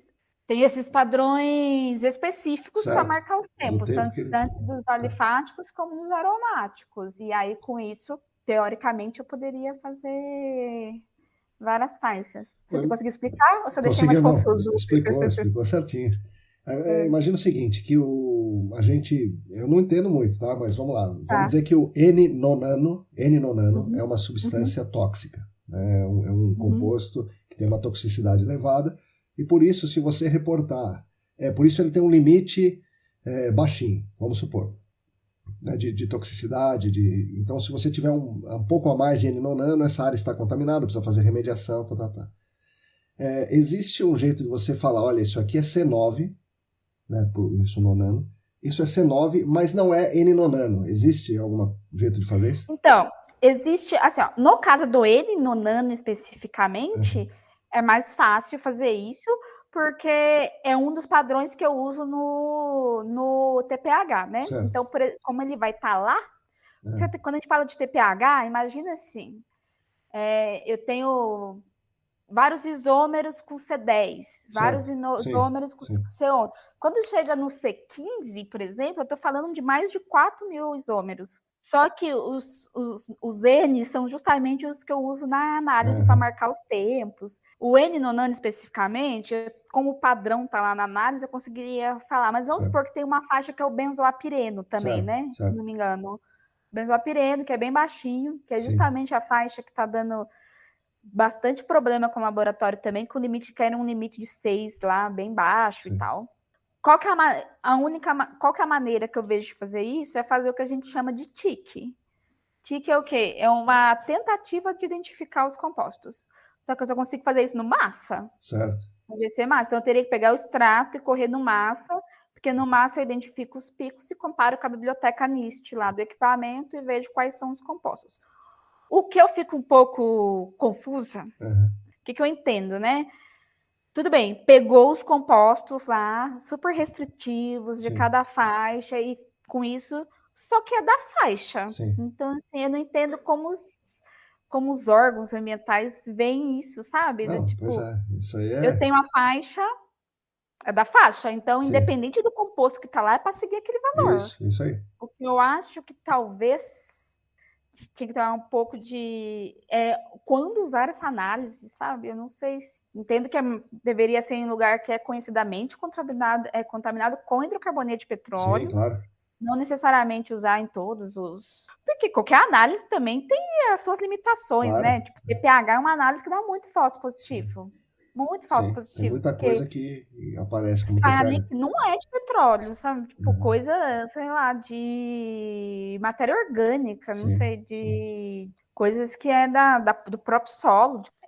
É um pouco polêmico, assim, sabe? Mas assim, a opção é essa. Eu só não sei se isso resolve. Sim. Você falou de usar o massa, né? E se fizer isso de uma vez? Falar, vamos fazer tudo aqui, daí eu saio com cada pico, e cada pico eu tenho uma biblioteca, um padrão, sei lá o quê, que fala, olha, esse pico aqui é tal coisa, esse pico não tem faixa, não tem nada, é coisa A por gente coisa. faz isso no TPH no vapor, né? Aham, Na amostra diária, a gente faz assim, que é o método do APH lá do Massachusetts, sim, que é feito no massa. certo. Aí eu acho que então a gente faz um semivoláteis, ao invés de fazer um TPH, se for para fazer o EPH no massa, sabe? Sim, Porque aí não faz sentido eu usar o massa para ficar quantificando faixas. sim, Vai fazer pois é. sentido, vai Identificar fazer cada sentido. composto, né? Que aí eu acho que é melhor fazer um SVOC varredura mais TIC, que vai me Certo. dar todos os compostos. A gente vende essa análise, a maioria dos laboratórios fazem também, que é o quê? O TIC é uma tentativa de identificar os compostos. Então, como no Massa tem a biblioteca, eu Uhum. tenho minha lista padrão e depois eu identifico os picos com a biblioteca. Tem uns critérios lá que a gente adota. Tem que ter uma resposta tanto maior que o ruído e ter um equipamento dá uma qualidade dessa identificação, Certo, né? certo. Ser maior que 70, tem alguns critérios que a gente adota, mas é uma possibilidade também, sabe? Talvez faça mais sentido do Sim, que o TPH sim. fracionado. Gostei disso aí, vou Porque recomendar para os meus amigos então. É semivoláteis com TIC, é isso? Com isso, TIC. semivoláteis com TIC, isso. Isso. Dá para fazer tanto semivoláteis como voláteis Certo. com TIC. Vapor também dá para fazer, o TIC. É Legal. importante. Quando eu entrei na CMIC, era uma coisa que a gente fazia na rotina, que era o quê? Uhum. Se ia codificar uma amostra, identificava que tinha um pico ali que não fazia parte da lista, Uhum. a gente reportava isso numa cartinha. Certo. Tipo, ó, a gente encontrou tal composto na amostra e tal. A gente fazia isso. É que hoje hoje a gente faz quando vem de análise, né? Certo. O TIC, mas é uma informação importante. E o quanto isso impacta no preço? Por exemplo, vamos imaginar, o TPH total é X, o fingerprint é 1,5x, o fracionado é 5x, esse TIC é 20x, não sei. Não, não é 20x, não. É, Assim, normalmente, hoje na CMI, que a gente vende o TICs junto com os semivoláteis. certo. Ou vai se cobrar o preço dos semivoláteis mais o TIC, Entendi, entendeu? entendi. Então, tipo, o TIC vai ser 50% do valor de uma análise de semivoláteis, mais a análise de semivoláteis. Tá. Mais ou menos isso. Então, beleza. Não é? Porque a corrida já está ali, né? O que a gente tem ali de trabalho é o tempo do analista e o Isso, treinamento dele, né? Isso isso. não é. Automático. Não, e é mais, como eu dizer, um analista mais sênior para fazer isso, Sim, né? Não é algo que você aprende logo no começo e certo, tal, porque tem um critério ali de decisão, né? certo, Então tem que certo. ter alguém mais sênior. Legal. É E isso. vocês fazem muito, ou qual é a frequência que vocês fazem, ou se vocês fazem, né? Análise do produto, do El Nepo, de Nepo, o pessoal Olha, manda. eles têm aumentado muito. Legal, que Não bom. sei por Ainda bem. quê, Não, a mas gente tem recomenda aumentado. sempre fazer. É? Nossa, tem aumentado muito, Uhum, muito, muito, muito. Até mudei algumas coisas no sistema do laboratório para a gente conseguir absorver isso. uhum. Era algo que era muito raro. E agora é bem comum. A gente recebe bastante. Muito para fazer VOC, SVOC, TPH. Uhum. Basicamente isso: TPH, VOC, SVOC. Legal, Às vezes TPH fracionado. TIC, bastante TIC. certo. Tem bastante cliente que pede TIC. E uma coisa que a gente faz também, que isso eu Uhum. acho bem legal, que é fazer o fingerprint com o produto da área. Então, por exemplo, às vezes manda o produto, aí a gente analisa e compara esse cromatograma com os cromatogramas das amostras, alguma Uhum. coisa assim, né? Já teve. A gente já fez isso, às vezes vazamento, alguma coisa que precisa de algo meio rápido, é Sim, comparar o produto entendi, com entendi. Se vazou desse ou a não, né? amostra. Certo. Isso, isso. Então é uma coisa que a gente faz também. Muito bem, Fernanda. Está tudo muito bem explicado. E você explicou muito bem, eu agradeço. E agora você pode me fazer uma pergunta se você quiser, né? Te perguntei um monte de coisa, agora você pode me perguntar alguma coisa.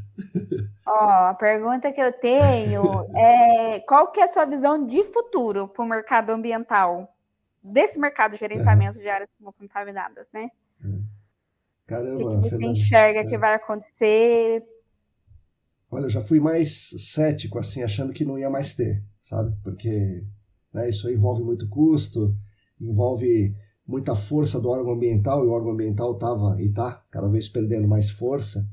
Mas eu não sei se algum outro tipo de pressão, né? Talvez as leis já estejam muito consolidadas, pelo menos em São Paulo, né? Coisa de averbar no registro de imóvel, todas essas questões aí. Então, acho que isso fez com que o GAC não acabasse, né? Então, o GAC não acabar já então foi uma vitória, eu acho. E agora acho que daqui para frente é isso aí. São contaminantes diferentes, né? Contaminantes emergentes. Os PFAS estão na crista da onda, porque lá nos Estados Unidos eles estão pedindo. Mas aqui no Brasil tem problema gravíssimo com agrotóxico, com fármacos, com disruptores endócrinos, com um monte de coisa que a gente ainda não está olhando, mas uma hora a gente vai olhar. E já tem bastante trabalho nesse sentido também, né? Sim. Mercúrio, né? Então a questão dos garimpos com mercúrio, isso é uma questão gravíssima. Isso, em algum momento, isso vai ser investigado, vai ser remediado, né? Então o nosso mercado vai precisar olhar para o mercúrio com mais atenção. E com certeza o TPH, né? O TPH vai estar tendo essa confusão, essa celeuma, mas acho que vai partir para alguma coisa próxima do que você sugeriu aí com o TIC, né? Então acho que vai ser cada vez mais específico. A substância A, B ou C tem um limite de toxicidade, tem um padrão físico-químico, né? Uma característica, as propriedades físico-químicas que se diferenciam das outras, e uma substância vai ser mais importante que a outra. E aí os laboratórios vão ter um papel importante. Então, acho que o gerenciamento de áreas contaminadas vai continuar, né? Nós vamos ter muito poço de gasolina, muita indústria ainda, né? Tem muita indústria que não foi nem olhada, mas acho que o crescimento vai para esses contaminantes, né? O PFAS, com certeza, agrotóxicos, e dentro do que a gente já faz, o TPH também. E análise de ar, né? Porque grande parte do mercado quer ver se dá risco de inalação de vapor. E aí não importa se tem na água, se tem no solo, ninguém quer nem saber. Então, mas se tem no vapor é uma coisa importante. Então acho que vai se desenvolver mais amostragens e análises de ar do solo e ar ambiente. Pode só fazer mais uma pergunta? Claro, faça quanto quiser. Você levantou a bola, só se você vê futuro, no futuro próximo, assim, né? Que a gente fala muito quando fala de análise de vapor, fala muito de voláteis, né? Sim. Várias técnicas, enfim, mas voláteis. Se você vê que isso vai migrar para outras análises, por exemplo, existe método para PCB, para mercúrio, para próprio pH, se você vê isso indo para esses outros tipos de análise. Vejo sim, mercúrio com certeza, pH com certeza, não só por causa das áreas contaminadas, mas também pela contaminação do ar, né? Então, cada vez mais isso aí vai ser objeto de estudo. Eu acho que sim. Legal. pH e mercúrio com certeza. PCB, eu acho que o negócio está meio... que já é proibido há muito tempo e tal. Não, então tem acho razão. que PCB não, mas mercúrio sim, e bastante. E o pH mais ainda. É verdade. Legal. Bom, Fernanda, obrigado por ter vindo aqui. Eu que agradeço, Marco. Nessa manhã aqui, né, nós estamos gravando de manhã e tá legal aqui, não tá muito calor, não tá muito frio, aqui em Sorocaba tá bom, acredito que aí em Paulínia também. Você não mora em São Paulo, achei que você morasse em São Paulo. Saí também, quando eu consegui sair, eu saí rapidíssimo. Achei que você era de lá, que você estava lá. Eu nasci em São Paulo, né, mas meu pai veio trabalhar em Sorocaba quando eu tinha 11 anos e eu passei aqui a infância, adolescência aqui, voltei para São Paulo, fiz uma faculdade, fiz 2, e daí trabalhei um pouco aí em São Paulo, né, não na nossa área, né, em escola e tal, daí vim para Sorocaba de novo. Legal.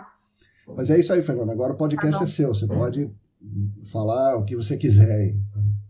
Quero mais agradecer a participação, né? Sempre faz tempo que eu acho que eu te mandei mensagem falando que eu ouvi o podcast. O primeiro que eu ouvi foi da Marília. Legal, acho que eu vi alguma coisa no LinkedIn e Uhum. tal, e ela trabalhou na CEMIC, né? Sim. Foi antes de mim, mas eu sabia que ela tinha trabalhado lá. Acho que foi o primeiro que eu vi, achei a ideia super legal, né? Eu adoro podcast. Que legal. Não gosto de vídeo, não gosto de vídeo, nem de assistir, eu não sou uma pessoa do YouTube, nunca fui. Eu também não. Então, eu sou muito podcast, quando veio, que eu comecei a ouvir várias coisas, tá? Então, assim, acho o formato super, super legal, fiquei super feliz de participar, um pouco com vergonha, falei, será que eu vou ter uma coisa interessante para falar? Com certeza. Passaram várias pessoas aqui, né, Sim. que todo mundo conhece e tal, eu sou muito do meu mundinho lá na CEMIC, tô sempre fechadinha lá e tal, mas fiquei bem feliz. Legal. Aprendo muita coisa com o podcast, espero que eu tenha conseguido passar informações importantes, e é isso. Com certeza. Eu esqueci de perguntar uma coisa, Fernanda, importante. O que você achou do Torto Arado? Que a gente trocou as mensagens sobre os livros. Nossa, eu adorei esse livro. E comigo aconteceu um negócio, assim, eu tinha parado de ler, não estava mais lendo. Aí esse ano eu falei, não, eu vou me policiar, vou ler um livro por mês. Legal. E aí eu comecei nos menorzinhos. Falei, não, vou ler um. E aí eu estava lendo o Torto Arado, foi em maio, eu acho, né? Que você escreveu Acho que foi. Vários amigos tinham recomendado, falado que o livro era bom, aí eu peguei para ler, já tinha comprado fazia um tempo, peguei para ler, e todos os livros que eu tinha lido até então, como eu estava pegando a prática de ler de novo, e com criança, né, Sim, também, lógico, então eu falava assim, eu vou ler 10 páginas por dia, e eu li o mês inteiro. O Torto Arado eu li acho que em 10 dias. Olha, eu peguei legal. muito rápido e tal. Porque, primeiro que é um livro gostoso de ler, né? E eu achei muito sensível, assim, foi bem tocante para mim o livro, né? Tipo, de um jeito sensível entender mais sobre a realidade de outros lugares do Brasil. Às vezes a gente fica aqui no nosso mundinho, na nossa bolha, né? A gente não sabe o que está acontecendo. Exato. Ou muito, quando vê, é muito sensacionalista, assim, né? Então, é como você vê isso na sutileza ali, no dia a dia das pessoas, né? E a maneira que o livro é escrito, eu achei fantástico, gostei bastante. Bem legal. Que bom, Fernanda.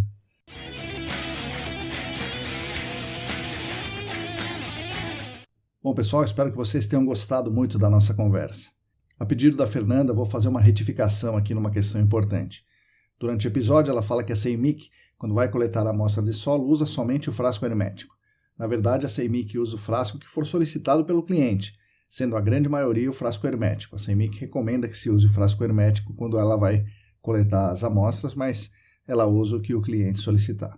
Bom, o episódio foi, como vocês viram, uma conversa muito interessante, com várias dicas importantes, das quais eu destaco aqui a diferença entre a análise de VOC por Purg and Trap e por Headspace. Também as possibilidades de frasco para as análises de VOC, as vantagens e a desvantagem de cada método de cada frasco, os desafios das análises de PFAS e, é claro, as dicas muito importantes de como você deve solicitar a sua análise de TPH. Para essa última questão sobre o TPH, fundamentalmente você precisa saber o que você realmente quer saber. Né? Você precisa saber o que você quer saber. Isso para direcionar a melhor análise possível, a melhor solicitação ao laboratório. E para que todo mundo fique feliz com essa escolha. E além de tudo isso, vocês puderam perceber a competência técnica da Fernanda e também a sensibilidade, a preocupação com fazer o melhor trabalho possível e especialmente a preocupação com as pessoas, com a qualidade de vida das pessoas, com o bem-estar coletivo. Acho que isso ficou muito claro na conversa com ela. Agradeço também, como sempre, a atenção e a audiência de vocês. Você tem comentários sobre esse episódio? Perguntas? Sugestões? Falem com a gente. Agradeço novamente aos nossos patrocinadores, a Clean Environment Brasil como patrocinadora Master, os laboratórios E-Consulting e Vapor Solutions como patrocinadores Ouro. E agradeço demais aos nossos queridos e às nossas queridas apoiadoras financeiras no Apoia-se. Estamos aqui caminhando, lendo, escrevendo, falando, discutindo por causa de vocês. Repetindo, se você quiser e se você puder, contribua financeiramente conosco. Entre no site apoia.se/ECDambiental. Nós da ECD Training, junto com vocês que nos ouvem, continuaremos esperançando as pessoas e lutando por um mundo melhor e mais justo para todas e todos e para as futuras gerações. Sigam a gente no YouTube, Telegram, Facebook, Instagram, newsletter e fiquem conectados. A todas e todos vocês, muito obrigado e até a semana que vem.